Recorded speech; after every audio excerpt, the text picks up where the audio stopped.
This is the final panel conversation for the day. I'm personally biased towards it, so I'm already calling it out. It's a conscious bias, uh, one that speaks directly from the heart of every transformation, and that's the people. This panel brings together some of the best CHRO and HR leaders from industries to explore how we shift from hesitation to trust, to find that starting point, from fear to fluency, and build an organizational culture that not only embraces AI, but thrives in it. And moderating this session is none other than Marg Business Transformation very own CEO, Sudeshna Basu. We have a round of applause for her, please. With decades of experience in finance, consulting, and leadership strategy, Sudeshna is the force behind Marg's cutting-edge work in people-led transformation. Her deep understanding of the Indian business context makes her the perfect moderator for this conversation on mindsets, psychological safety, agile learning, and the very human skills we must protect and promote in an AI-embedded world. She is definitely a force to reckon with. Joining her on stage are the fellow leaders, Harsha Vatnani, Director Human Resources, LSG Skychefs India. Can we have a big round of applause as panelists take the stage, please? Parineeta Cecil Lakra, People and Culture Country Manager, IKEA. Saravana Kumar, VP and Head of India ESBP Salesforce. And Susmita Malik, VP and Country HR Head 24/7 AI.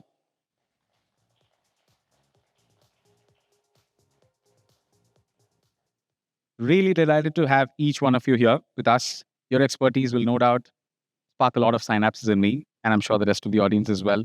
With that, just a gentle reminder about the QR codes for panel 4. You can scan and submit your questions as the conversations are on. Sudeshna, with that, over to you and the rest of the team.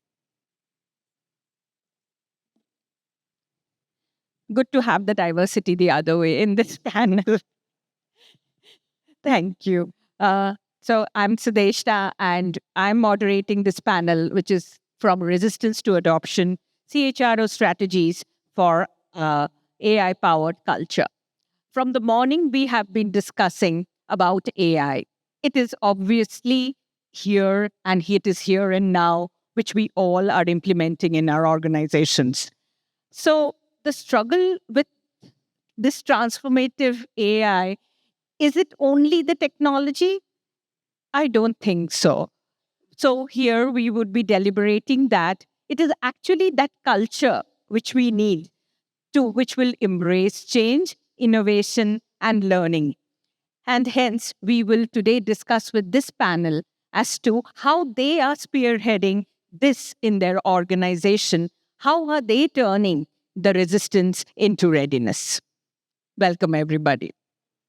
Firstly, as we discussed, we'll address the elephant in the room, and that's the fear. The emotion which is coming out all the time when we are discussing AI is the fear. So how do you think, what are the strategies you are using in your organizations as to kind of make AI the augmenter and not something to fear about? So, Parineeta, why don't you start for us? Thank you, Sudeshna, for the question. And I think this was something that a lot of the panels touched upon through the day as well. And maybe I'll start with something, representing the people function, all of us. Maybe I'll start with something a bit contentious. We've spent the day talking about the importance of change management. But I think one of the things that I have probably learned over the years is that people do not resist change.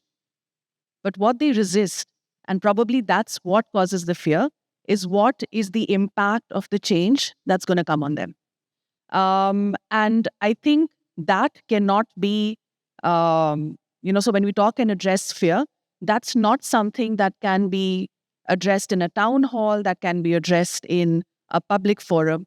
That's where I think the importance of leaders and leaders in the organization come in, and their skills in their leadership capacity comes in, of how can you meet every individual one-to-one and help them translate and interpret and clarify sometimes what that change means.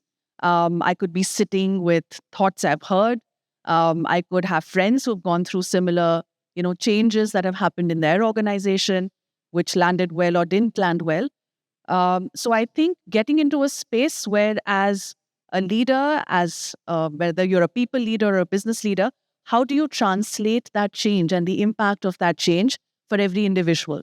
And hence, step by step, make space for diluting that fear. And needless to say, I think we will touch upon multiple aspects of it, but one aspect that I must mention here is the importance of communication. Whether we are doing it, it's not to say you cannot, a town hall doesn't help. It helps. It's the starting point, or all the conversations that we will have around that change. But it has to become individual. It has to become personal, because you can't address collective fear. What you can address is individual inhibitions. So I think those are a couple of things that I could start with at this point in time, Sudeshna, to share how to separate the fear from the change that will happen. So to address the fear customized to the individual, and then, to be able to move every person one by one. Okay. Anybody would like to add to that? Yeah. So the fear question. So are we going to look at AI with fear, or are we going to look at it as the fuel that will propel us forward if we can actually leverage its full potential? First of all, understand its full potential. Are we looking at it as a competitor, a competition, or are we looking at it from the perspective of collaborating with it so that it enables us? So I think those are some things that we really have to think about ourselves before we can actually take it forward and instill that thought in our people. I think that's very important. And the issue of psychological safety, and I know we'll talk about it more, but that's critical to address that, right? What jobs are going to look like, what roles are going to look like, what kind of jobs will stay. Because I believe it is a myth, and studies show so far that it is a myth, that this whole thing about the complete human workforce is going to be eliminated is a myth. That's not going to happen. But yeah, there will be certain types of jobs which may be eliminated, or it may be that humans with AI will stay, but humans without AI may be eliminated. So those are some things that we have to think about and instill in others. I think great point. So what I would add is it's not AI versus humans; it's AI with humans, and it's an era that we are living where human and digital labor are coming together. So it's going to be putting a lot of people leaders to reinvent as how are they going to explore the space. When we explore the space, the fear can be removed only by showing your vulnerable side of the leader. The leaders are not born as Spider-Man and Spider-Woman. All of us go through vulnerabilities. As much as employees go through, we also go through it. How can we acknowledge that and co-create the change is the fundamental fabric of addressing fear. Second, how do you build the agenda in a trusted and transparent way? Allow people to have a skin in the game, and how much you clarify as why of it makes your upstream and downstream for them to be in an informed fashion, they navigate the whole journey. I think those are few basic things I would say in dealing with the fear around the change. I think what I want to add is, when you hear of this topic, AI and change, those are the two buzzwords that people are most afraid of, even more than appraisals and budget cuts. Yeah. So we have to take it in the right spirit. It is here to stay. We can't stay away from it. We can't say we don't want to adopt AI at all, because of course people who don't adopt are the ones that are going to go away. Yeah. So that perspective, if we have in mind and train our leaders as well as employees, I think that's the best way out of it. One example that I can give you, a European bank, started implementing an HR bot for answering queries, policy concerns, and so on. But nobody used it. So it's very easy to implement some of these things, but unless you make a cultural change, nobody starts using it. And why people were not using it? Because they feared, whether it's right or wrong, the answers are correct or not. There's no there's no HR face against whom you can ask questions and pose your queries and doubts and so on and so forth. But when they started gamifying this, they introduced rewards, points on how you're utilizing this HR chatbot. The adoption started increasing. People started losing the fear, and there was a trust built in the system that these questions are correct, these answers are correct. So if you start rewarding people for adoption, I think that is a good way forward in reducing the fear. The other one is always to, like the other panelists have also said, build in vulnerability and make it easier for people to speak up. In our while we don't do a lot of AI adoption at this point, we do have HOD meetings every week and so on. At lunch tables, the CEO starts with this question: what did you not understand this week? Yeah. So then if the CEO poses this question and say, I didn't understand this, he or she is open to ideas and suggestions and question. And the other HODs feel it very easy to, speak up after that. Otherwise, in cultures like India, there's a huge power distance. You will never come out and say, I don't know this thing. I don't know this tool, right? So the fear has to go away from the top. I think lovely points being made. And I think all the other panels also spoke about this, that, first time everybody is vulnerable. And since all change starts from the top, I think this change requires leaders to demonstrate some behaviors which are very, very critical. And it's okay that the leader will not know everything. So, and it is okay that the others also accept that this is a change where leaders will actually not know everything. So, so what should be the behaviors which you think the leaders should demonstrate once to kind of make sure that they are standing by this, that they are serious about this change, and also motivating the people at the same time? Susmita, why don't you start? Thanks. I think it's such an important question. Well, as they say, be the change you want to see. I think that's the role of a leader, any leader. And I think Saravana touched brilliantly on the point of vulnerability, something that we were all discussing. One of the most powerful things I remember one of my leaders once said to me is that the most powerful thing you can say is, I don't know. And we all hesitate to say that because we all believe that we must know everything, especially when such a big change is happening. We must be, as leaders, on top of the game. But the fact is that we are not. So if I sit here and I'm discussing this topic, but if I can say that I really feel that I know very little about it, and I feel there's a vast ocean out there that I really don't know a whole lot about, I think it just opens up the room, the audience, the organization to feel much more comfortable and free to say that I don't know either.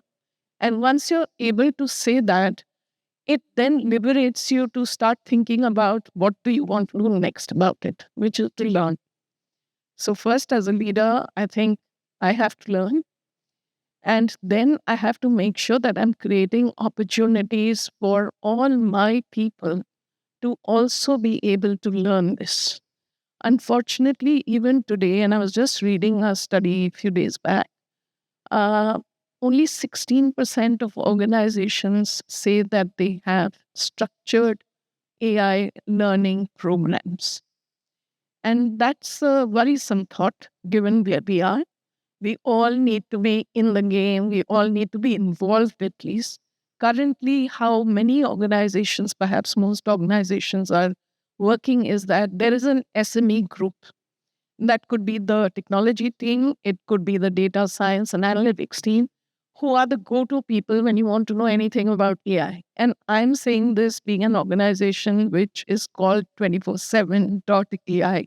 And it's not a name change that we did yesterday, 2 years ago, but more than 10 years ago. But even today, I see that to be a change that we have to make, where instead of having one team, which is the expert team to go to, it needs to be cross-functional. All of us sitting here, the legal and compliance teams, the procurement teams, all of us need to know about it. Because if the legal team doesn't know how the regulatory landscape is evolving, that's a challenge. If the procurement team doesn't know, I was talking to Krish a little while ago about that If we have to buy some expertise on AI, and the procurement team is front-ending that conversation, and they don't understand enough about it, how are they going to make the right choices? So not keeping it in silos, but making it across the board. Thirdly, being very clear, I think Gurmeet spoke about it in the morning, that what is our approach? What is our strategy? What is it that we want to achieve in the short term, in the medium term, in the long term? Being very clear about it ourselves and then communicating it transparently across the organization. Currently, today, I think it's a big blind spot at different levels in the organization.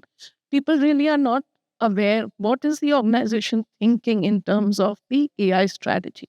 So that's another big thing. Having clear policy and governance methods around it, because that's evolving and that's very important. And finally, we spoke about it. The big elephant in the room is us humans and dealing with this change, whether we talk about psychological safety, whether we talk about leaders developing better EI and being better at actively listening to people, inviting or asking the right kind of questions, inviting diverse, maybe contrarian viewpoints, and encouraging that, encouraging people to take risks, to fail, but to learn fast and then go forth and then conquer, right? So a lot of these things are responsibility for all of us as leaders.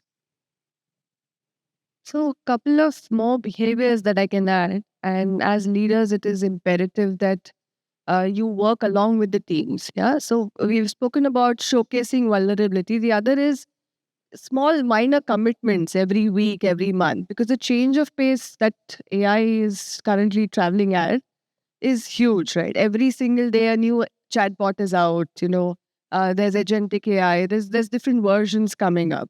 So it only started with ChatGPT answering your questions, but right now it can do much more. And with that speed, the change becomes enormous and it becomes also fearful. So what leaders can do is tell to your teams, take a week's time, take a month's time. Why don't you learn one aspect of AI? And that creates the interest that people develop towards it. That reduces the fear. And then you can have tech tables around, right? So everybody would have learned something new, something different. So when you have tech tables, a certain SME would like to point out and highlight, okay, I learned this last month, right? This is my learning. And then you are exponentially increasing the tech learning in your company. So I think those two are critical behaviors, apart from showcasing vulnerability and making sure you have enough learning mechanisms in place. Maybe I build on that. I think two things that I could share which leaders could have, especially in the face of change. One, how are you skilling yourself up to be able to understand what is the solution that is coming in, which is enabled by AI? And I think then coupling it with all that has been said, I think making sure that also builds in a lot of trust is that you are at the same starting point as the rest of your team will be, in a very short duration. I've also learned the further you are away from the decision, it can be more complicated for you to understand. Why are we doing this? Is it worth it? Will it actually give something? And sometimes returns don't come in overnight. They are long-term investments. They're also a factor of where is my organization's baseline and their appetite to work with tools and solutions that are getting plugged in. So I think as a leader, to be able to have a bit of a broader view of not just the solution which is there, but what is it? What are the contexts in which we are bringing this in? I think that's a great value that every leader can add. And the second piece, I think, where leaders need to bring in is for themselves and for their teams as well, resilience and compassion for the fact that, at least in our organization, we are starting to see a lot of change fatigue starting to come in. Rarely is, an AI adoption organization-wide. I mean, it's different when you're doing Copilot and ChatGPT, but when you're bringing in solutions which is helping you do better demand forecasting, when it's helping coworkers or HR teams get more efficient in how you're meeting the coworkers. It's not all coming in a one package. It comes in waves. So there is a lot of change fatigue that the organization goes through. In addition to that, you also need to deliver to your business as usual. So I think somewhere as leaders, how do we build that resilience for ourselves so that we can unpack it for our teams and with our team sometimes. So I think that those are two pieces I could add. Thank you. Maybe the other shift that's evolving that I'm witnessing as an organization that we witness is the shift clearly from being a functional leader to be an enterprise leader. Can you start speaking the language? It's not only seller's job to sell. It's not only tech's job to understand technology. Can we all speak the same lingo and start kind of manifesting as who we are as a company? If you are a technology company, your chatbot or Agentforce or Copilot is your game. How consistently you relay the language as a leader? You may be an HR leader, or you may be a partners enablement leader or a seller. Can we all speak a consistent language and bring us up to speed with a beginner's mindset? So that's going to make a lot of difference, because if we think AI has got a lot more impact to all the tech teams, customer success teams, and multiple other teams, no, the change starts at home in every function. So how do you drive adoption? How do you start speaking about what's happening in the context, in the market space, and how do you decode that for your organization and rally them along to come with you? I think that's the biggest shift that I'm saying in single line is the shift is loud and clear. You no more a leader can be a functional leader. Are you an enterprise leader? That drives the journey forward. Those are excellent points which you got out. And what came out very strong in this will be leading me to the next question of psychological safety. Are we creating, and how are we creating that safe space? We are saying, like, for AI to implement, we will let mistakes happen. We would allow experimenting. And so do we have the tolerance? Do we have the structures to do those in our organization? So how are we handling psychological safety in our organizations? Great question. So when you again hear the word AI, there's two things that come to your mind. One is excitement. Something new is happening, right? So you always want to ride the bandwagon, do something new. The other is also existential dread, right? Are humans going to survive this or not? Are our jobs at stake or not? And so on. So both the things are together in our minds, and they are contrasting each other, right? So that's where fear builds in. And psychological safety is very important because it helps you, figure out a way towards navigating this landscape without worrying about what will going to happen tomorrow.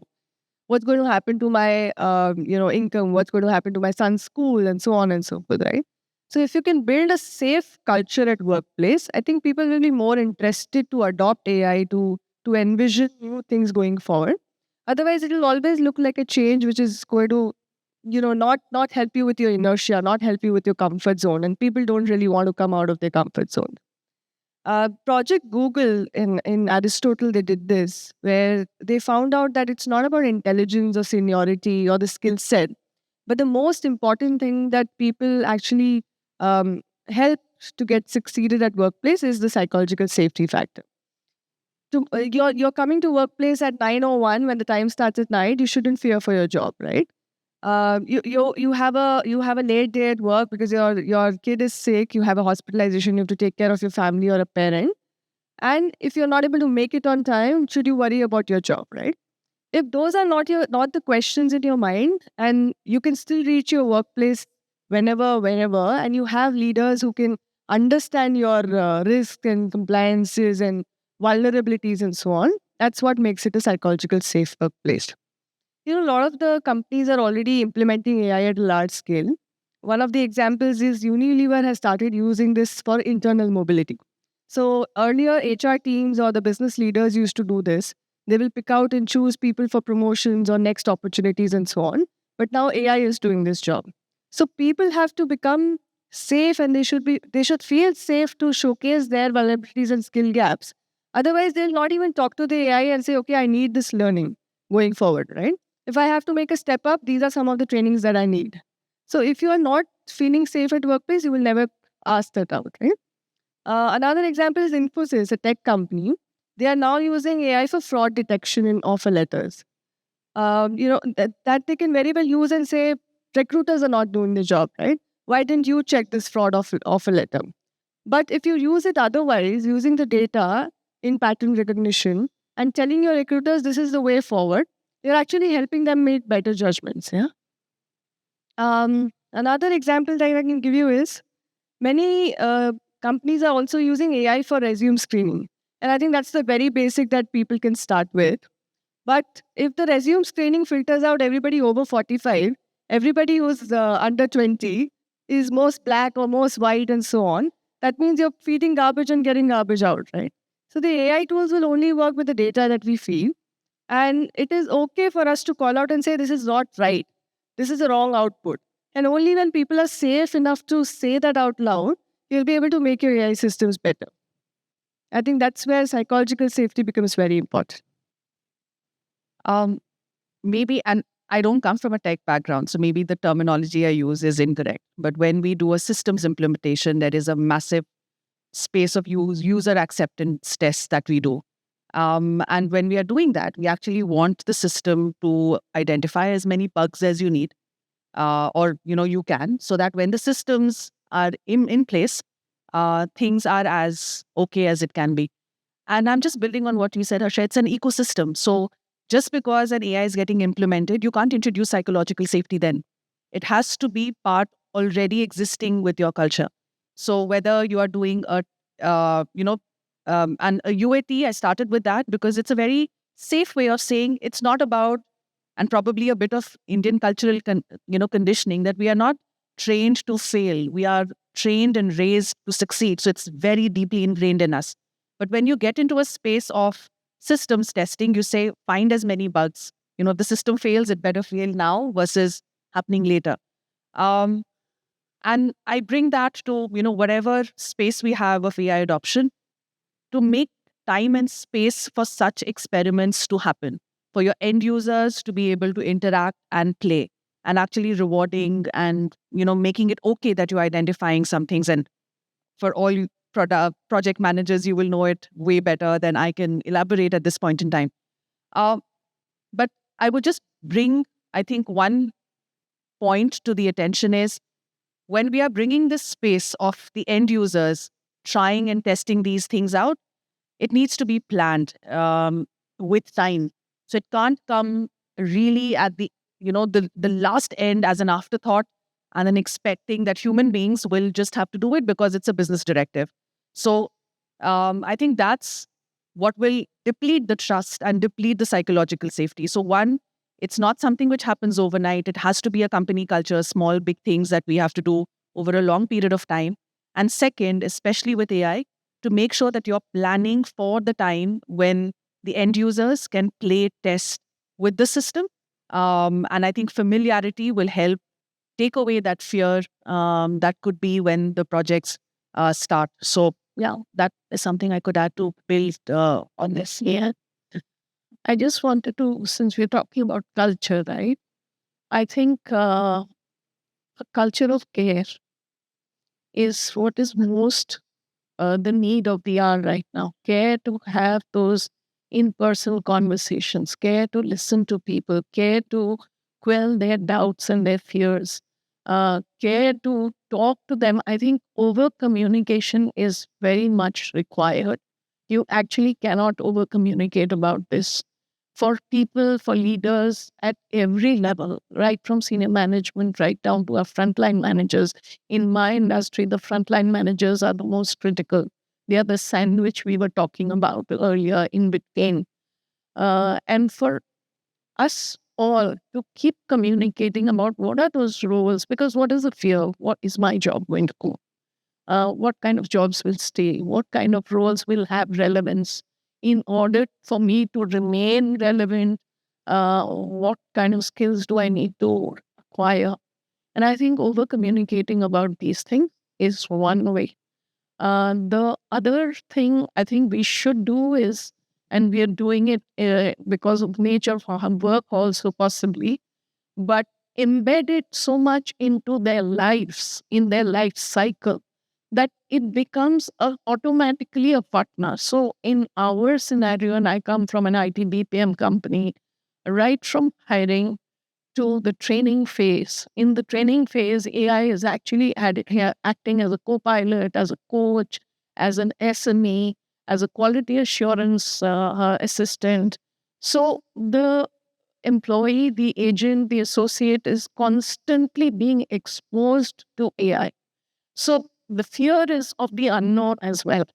So because it's no longer unknown, because you're seeing that at what stages is AI intervening in my job description, it becomes easier for the resistance to slowly get eroded.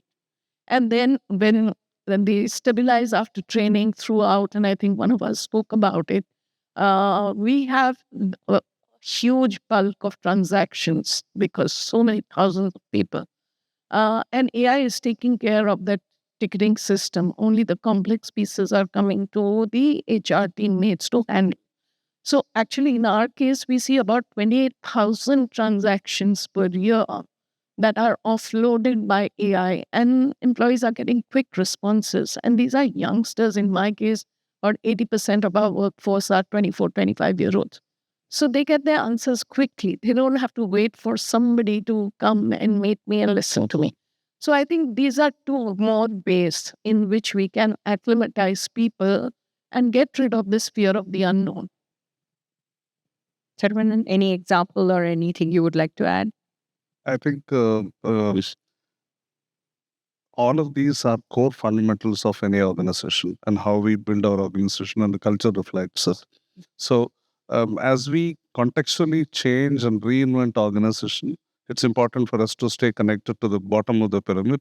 And how do we hear the voices from bottom up?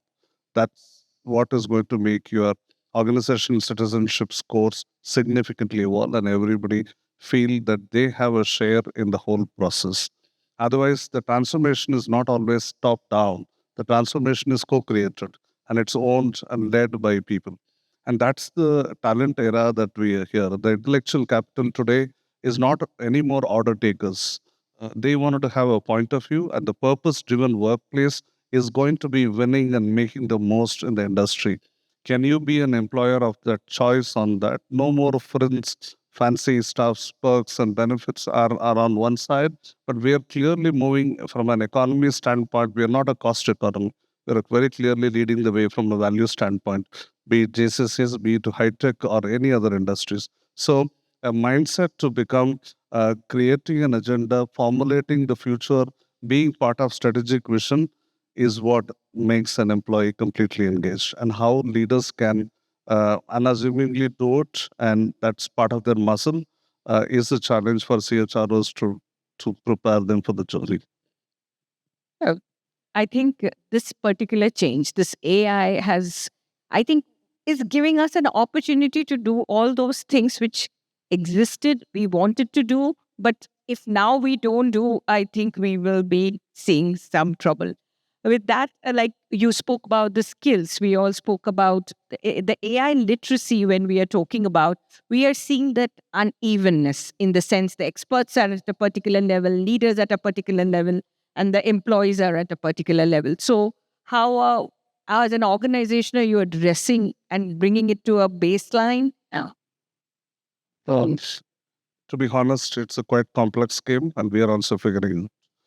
The world thinks we're figuring out, we are leading the way. While we are leading the way, we are also making mistakes. We're also learning. So it's too difficult. We are about 80,000 employees. How do we categorize them? We're a huge function. It's an enterprise. So what we have done is we've taken a three-layered approach. It's like from a representation, it's like silver, gold, platinum. So there are few jobs that you don't code, then you get into certain level of basic AI certification. You have a partial level of coding. Then what do you get into? You get into data structures and algorithm architect kind of a work. You are in a very different league. So we had a cross section of three layers, and these three layers operate as a foundational stone for us to be leading the space. Now, beyond this, there comes the functional lens. how my developers are using multiple tools to see that their coding efficiency significantly improves. How my QA engineers are start looking at a full stack segment, not looking at QA. Like gone are the days of manual testing to automation. Now we are talking about a complete game, which is a big shift. How my customer support engineers who has to triage the case before they pick up the call and speak. Today, the triaging is in a click of a button. It gives you the completely, when I'm calling up for my refrigerator is not working, that gives me the complete details for my engineer to see when, how many calls I've made, when did I buy, how many breakages that or troubleshooting that I've done. Then that determines the level of empathy with which I should start the call. So role specific, which cuts into functional layer. Across the organization, we have a horizontal layer which has a 3 segment. So if you are non-coding, then there is a standard. If you are a coder, there is a standard. If you are in a data architecture and kind of a data sciences layer, then you get into a different segment. And that's how we've been figuring out. And all of this is evolving. So we don't know about 3 months later how would we deal with it. And the space is so much to watch. And we are keeping it a lot more agile, fungible to see that we pivot. So that speaks about agility of the organization. How do we quickly pivot? When we pivot, how do we cover what, why, and how of it? And that's what makes the journey. Finally, what is in it for each of the resources in the organization? Why would they need to get onto this change? And what is in it for them? That gives them a full picture for us to navigate the skills and a competence standpoint. I think with literacy, like proficiency also is very important with AI. Like you need to get good at it to interact with it and then go. You have any more things to? I think, I mean, my organization, we very simply say we sell furniture at the end of the day, right? And we are, and in that effort, how do we ensure that we are making our customers' lives better and we're making our coworker lives better? So I think I'll agree with Saravana when we start. It's not the same learning content that goes across the board. I think that's where we have to see who needs what who will use what in a way.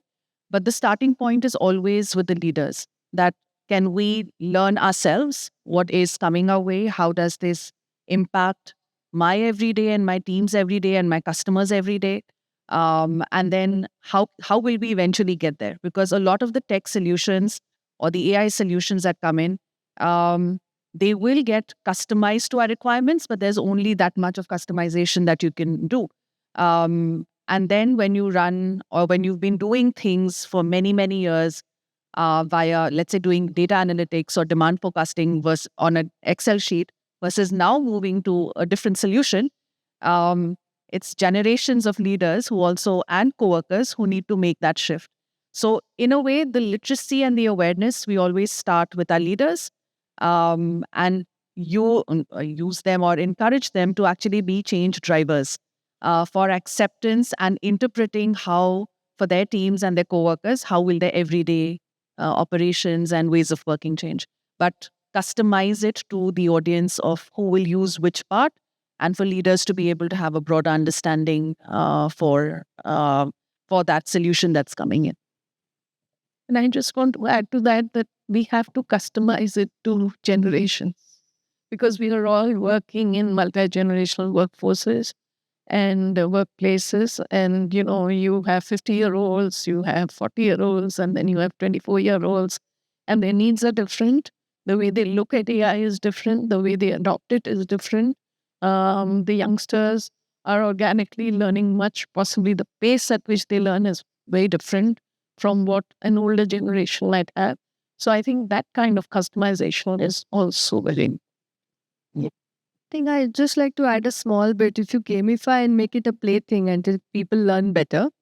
One simple example, we are a manufacturing company making sandwiches, so you don't really need AI for that.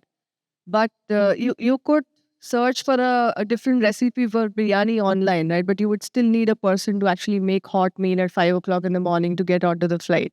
So this is the kind of, play we have to do. We have to make people understand how it helps your life. And of course, your job still remains because there's some things that AI can't do.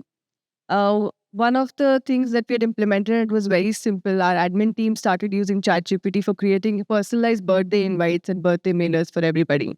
And, they became the favorite department of all because it was something personal, it was customized for people. It was very simple thing to do. Now, if they can do it, then others will also start looking like, okay, this is easier. I can also use ChatGPT for some of my things, right? Financial teams will definitely need dashboards and they can do a better job if they use AI for it. So if you use gamification, create reward points, make it a play, then I think a lot of teams get onto this idea fast enough. Great points.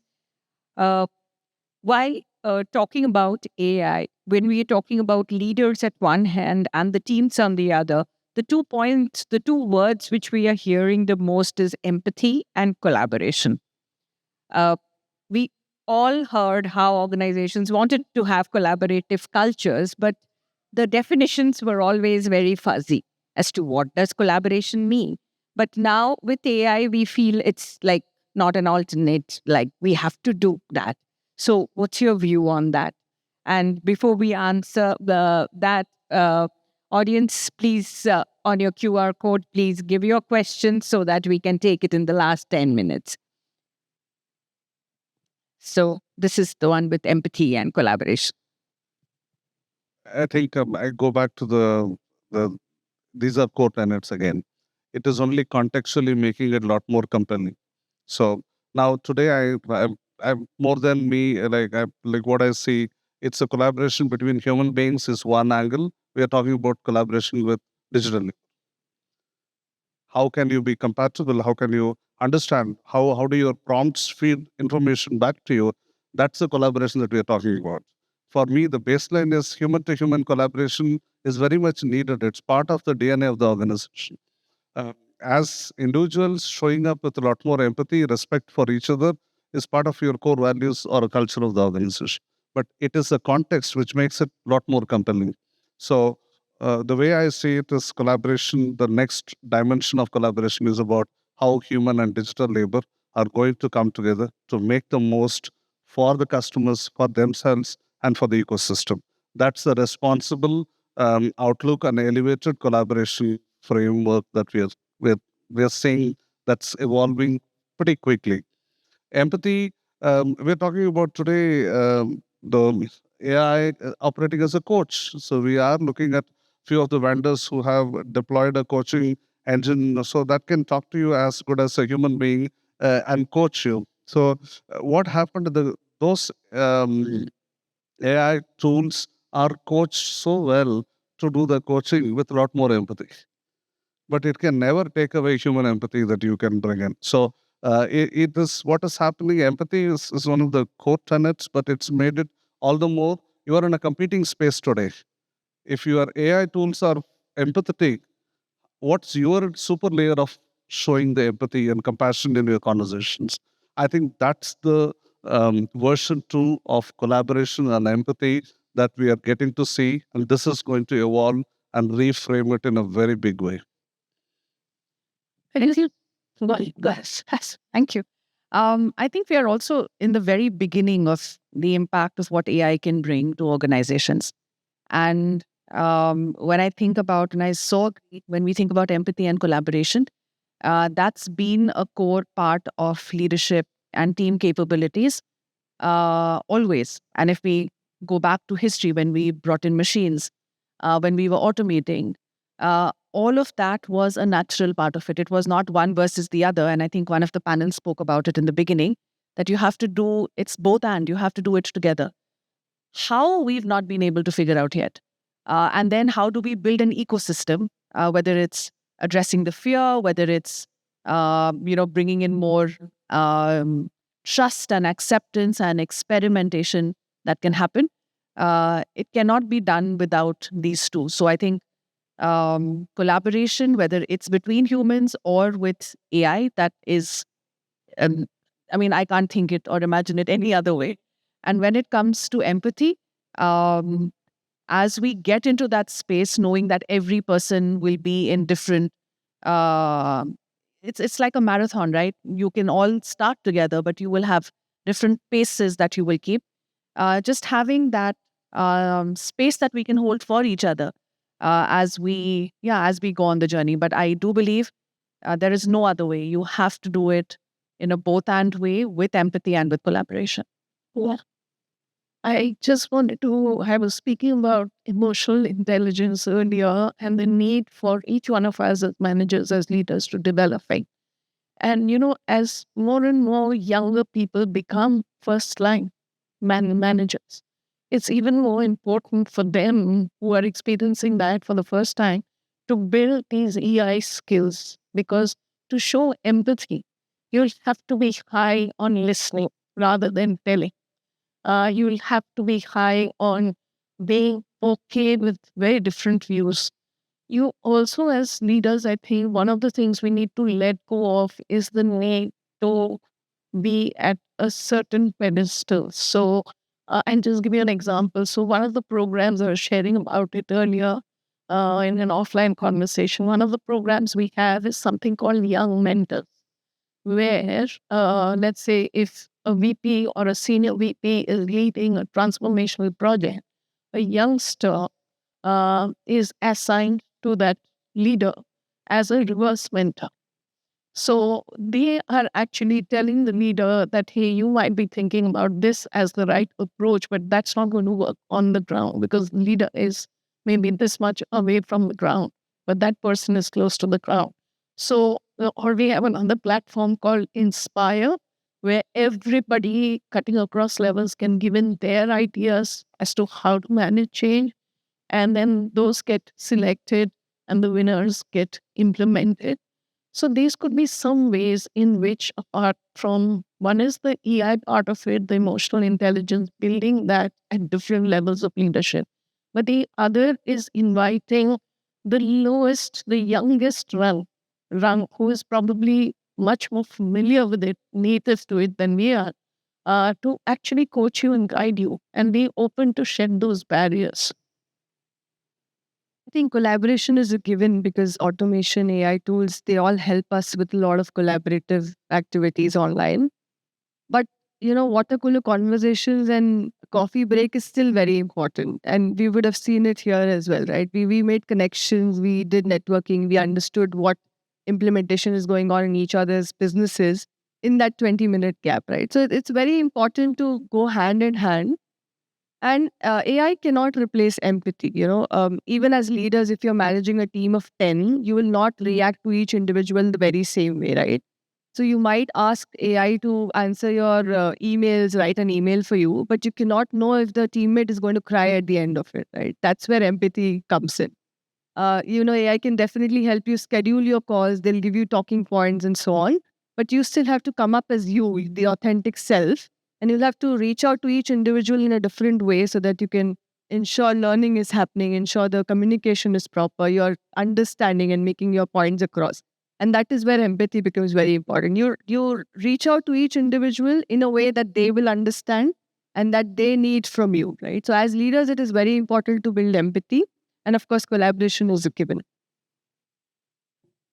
In terms of, do you think now the way AI is coming, do you think the traditional structures, be it the team structures, the competency maps, the roles, the JDs, meaning, do you think we need to you need to relook at everything now, maybe the timing, we are just starting on our journey as we are talking about it, but do you think we would need to relook at everything? I think it's very clear that we need to relook at the job architecture that you have today, your job families, and the way the new age skills are coming and the contextual requirements and how the technology is evolving. You are rehashing all the job architecture. The gone are the days that when Agile came in, it brought in a very different full stack developers are very different. Today, we are in a very different space. So it is clearly leading us the way from a structure which are very traditional in nature to move to a lot more project-based structure, lot more purpose-driven structures. So we have we have a scale issue with one of the customers. If we have to solve this, we put a project structure to solve. And that will have tech team, then customer success team and the selling teams. and the solution engineers to come together. So they work like a pod to fix it. But these are structures didn't exist so in the past. But this is a lot more informal. Now we are making it formal. And we are recognizing, celebrating the small wins and the progress that we get to see. Third, we are moving away from software developers and programmers, and then the QA or your UI UX, all of that shift is happening in a very big way, and the efficiency is playing in its own role. And the roles like forward deployment engineers is really taking a very different spin at the pace at which is coming. How can you work with your first few customers to make sure that they are successful, they see a value in your product and the technology architecture that you bring it to them. So clearly the structure, families, and the way the jobs are orchestrated and aligned is going for a big shift. So it is the strategy, the market requirement, and the technology landscape is defining how our structure should look like, how should we collaborate, and what are pods that should exist. All of that boils down to the agility that we have as an organization to plug in, plug out, and revamp structures, and how quickly we build a lot more fungibility when it comes to skills and people orientation to take rotation and look at the full value chain of from a product design roadmap to the end customer adoption. How do you drive the value chain across? Don't see probably a single window system. Those jobs are clearly moving away. I think from an organization which is an end user for all the technology that comes in, to your question, the answer is yes. And even though we are at a very nascent stage, we do see it will bring about changes in the entire operating design for the organization, which means that the traditional structures and the setups that was effective and very rightly so for whatever they delivered for the last few decades, perhaps, that may not be the way. It would be may not be the best way forward. Having said that, given that we are still quite early on in in bringing in AI solutions, it does mean the organization as a system will also try and test. There will also be mistakes. Maybe somewhere we have technology or automation enabled so much that we are absolutely missing that human part. Or maybe in some places, it's very obvious for an external eye that it can be so much more automated, but we are very fearful and hesitant of bringing in change. And I mean, there's resistance. So I think there's going to be a trial and a test space that will happen, but definitely a change because the operating models for organizations are undergoing a change. A lot of these new tools and systems are enhancing the gig economy culture now. So fractional roles will start increasing because the efficiency is more, the productivity is more. You don't really need to spend 8 hours on the same job now, right? So you have a lot more spare time in hand to take up multiple projects and so on. And that's a massive sea change we'll see. So a lot of these roles will become fractional. You can use your subject matter expertise across roles, across projects, across industries even. So that's one. Second is, of course, we would relook at the pyramid structures of hierarchy that we have now. We'll not have so many roles of leadership, So this will soon start changing into mesh networks. You need to collaborate more. You need to work across the value chain of the organization. So it is not an easy change. And of course, at this moment, it's not really a given. But over the time, as soon as the AI tools and adoption increases, we would soon see this change into a mesh network, a more collaborative network, and rather than have a pyramid structure where everybody is looking at the linear growth. I'll just take the example of HR because I've seen these structural changes already starting to come into place. So we have a dedicated team called the experience team, which is responsible for creating exclusive experiences for new employees when they come in, the first 100 days. Already we are seeing that some of their responsibilities, for example, our induction program, there were a set of people who were responsible for conducting that entire thing and organizing a day-long induction program. Now we have implemented a project where it's an AI-based persona, like you and me, who is conducting that induction program. We do have human oversight. We have somebody who's responsible for it, but that structural change has happened. So it's a blend of AI and HI. Similarly, with our HR shared services, the example I was sharing earlier. So these are some changes which definitely will come into play, like Saravana, I think, spoke about job roles and job descriptions will change. They will become much more value added for every HR professional. I'm just taking HR as an example. It applies to every single thing. But futuristically, another interesting thing that I was reading about and thinking about is that there will be a time when we'll have to think about how to manage hybrid structures. And hybrid is a team which comprises of bots and humans. And how are we going to deal with that? And what's going to be the governance and structures around that? So those will also be things to think about. Great. We've gotten the audience question, so I'm just kind of taking up something which we have kind of not addressed or such. It is regarding adoption in terms of, putting in the change management. So is it like, how do you, how do you make your organization more ready? I mean, that is how the essence of this question is. More that it is a tech issue and you're doing an adoption, or here you need to make people more ready. Maybe I could give an example of what we've done in our organization. And again, not at the backdrop of AI implementation, a tech change, or a digital transformation, but when you think about change or transformation, when you're scaling up an organization, when you're scaling down, when you have teams merging, all of these are transformations in a way. How we worked in the past, we're not going to work like that in the future. So what we've been doing is to upskill all our people leaders and managers on how do we work with change so that it just becomes second nature. So we are absorbing 100 coworkers from one particular unit to another. How are you going to work or in that switch? How do you ensure that they feel part of this particular unit, not feel left out, business doesn't get impacted? Your revenue numbers, can you take a punt on saying it's going to become 3 times because we have this flow?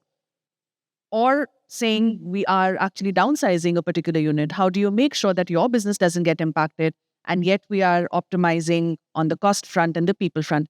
So in a way, what we are doing is we are bringing these as a capability for every people manager, every leader, specifically business leaders who will lead transformation or who will bring it into the business plans for the year, that becomes a natural way of thinking for people, whether you're leading small changes, big changes.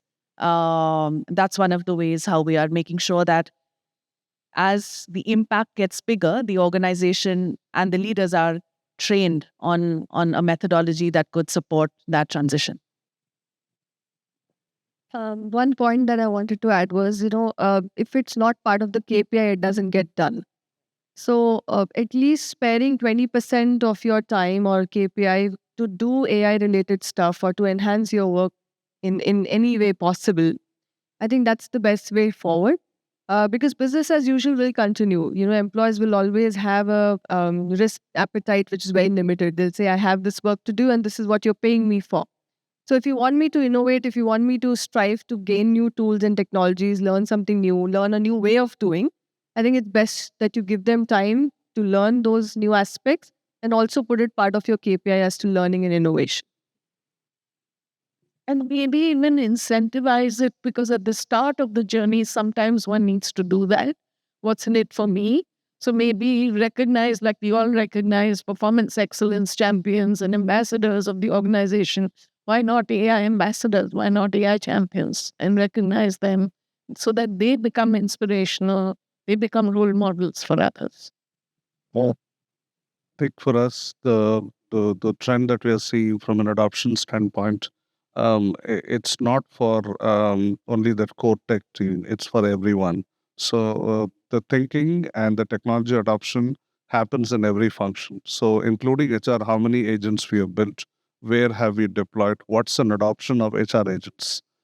Similarly with finance, similarly with multiple other functions. So what happens as an organization across the board, you start looking at what's your technology footprint, adoption, and the way you are building a behavior. Driving adoption behavior has got two sides of it. One is the psychological element and the behavior element about how do you celebrate small wins, how do you recognize incentivized behavior, all of that. But the big shift that we are also trying to experiment and look at, there are AI-driven career tools which maps the skills that you bring in against the job recs that you have. So it matches the profiles, and then hiring managers have visibility to the talent who are fitting into their requirements. So you go and give them a cold knock to say, hey, would you want to explore my role? That's how we are shifting gears. Now, what makes a difference, what's a game changer? The quick you adopt and you finish your certifications courses on AI, the new age roles that open up, you stand to apply for those roles. So you clearly connect the dots from a career standpoint.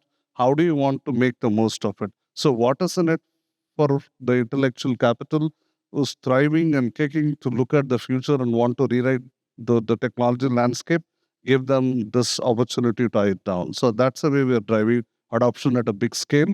And how do you showcase these success stories?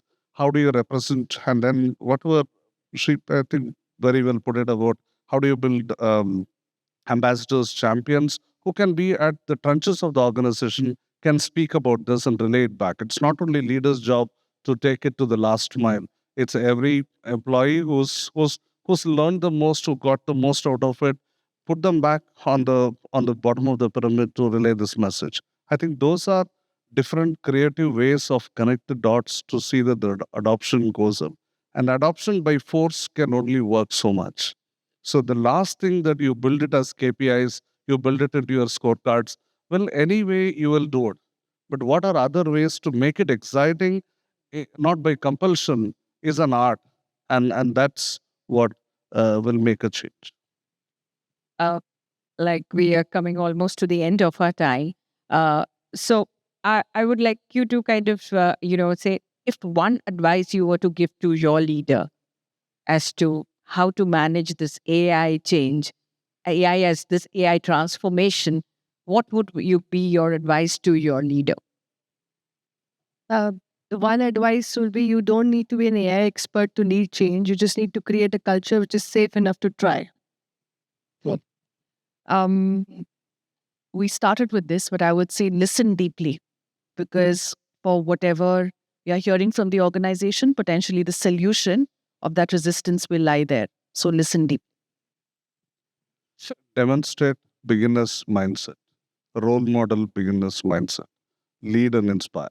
So it's bottom line is beginner's mindset. I think be a continuous learner. Life is continuous learning, and this is certainly one phase of that. Be a continuous learner and care for your people. In the morning, we heard when Krish started, Krish mentioned about CHROs being CEOs. I think AI transformation is such a transformation where you need to do a few things before you start really going to that broad base implementation. Organizations with those high core values, which we said that, who already has that culture of psychological safety or learning culture or collaboration would have an edge in this transformation. So, let the culture of collaboration, culture of change, culture of innovation set in your organization before you go on with your large scale AI implementation. Thank you so much.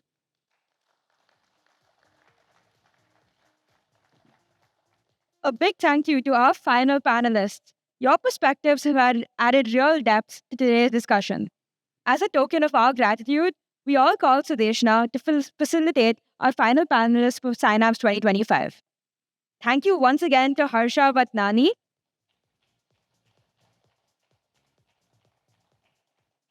Thank you, Parineeta, for being here.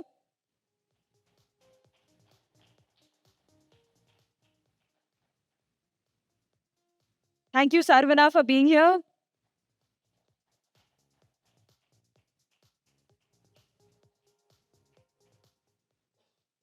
And thank you, Susmita, for all your valuable insights. Let's give another warm round of applause to our panelists for that fantastic discussion. We now invite you to take your seats as we prepare to move into the next segment of SYNAPSE 2024. Obviously, after big smiles and a photograph. Don't worry. You won't let your smiles go away without a picture.